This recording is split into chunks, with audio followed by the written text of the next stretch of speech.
කෝ ගලවන්නේ? පොඩක් ඉන්න. දැන් ඔයාලා ගෙදරින් කතා කරලානේ මේ මගුල කරේ.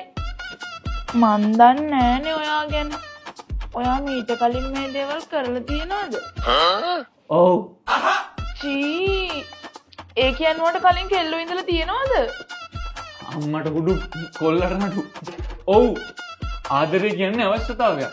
මෙත්නි තරුචි සඳුනි කසුනි හිරුනි කියන්නේ ඌමන. ආදරය කියන අවශ්‍යතාවය ඉටු කරගත්ත විවිධ ආකාර.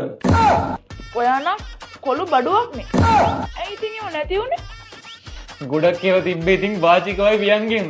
අවුල් ඔක්කොම ලිඛිතව විතරුනේ බලාත්මක වන්නේ. ඉතින් මගේ ලව් ටික නැති වෙලාම ගියා. ඊට පස්සේ මගේ ලව් වලට ඊටත් වඩා ටොපියක් කඩපාන. ඒ මොකක්ද අනේ? මගේ ආදරේ ඉල්ලුමට හරියන සැපයුමක් ලැබුණේ නැහැ. වෙලාවකට උන්ගේ ආදරේ සැපයුමට මගෙන් ඉල්ලුමක් ලැබුණේ නැහැ. කොහොම හරි ඉල්ලුම සැපයුම සමතුලිත වෙන හැම අවස්ථාවකම රජයේ මැදිහත් වුණා. අම්මලා මැදිහත් වෙලා කඩා කප්පල් කරා. කොල්ල තනිය වුණා. ඊට පස්සේ ඉතින් ඔයා ගෙදරින් එකක් කතා කරනකන් තනියමද හිටියේ? ඔව්. ඔය සේරම පරිවන්දම් වලින් පස්සේ මට තේරුණා කෙල්ලෝ කියන්නේ ඇත්තටම වත්කමක ලක්ෂණ තිබ්බට වගකීමක් කියලා. මොකක්දනේ? මට තේරෙන්නේ නැහැ. වත්කම් වගකීම් දෙකම අතීත ගනුදෙනුවක ප්‍රතිඵලයක් විදිහට බිහි වුණාට වත්කම් විතරයි ව්‍යාපාරයේ පාලනයේ තියෙන්නේ. වගකීම් කියන්නේ ව්‍යාපාරයට බැඳීම. කෙල්ලොත් එහෙමයි. උන් කවද්ද බං අපිට පාලනය වුනේ?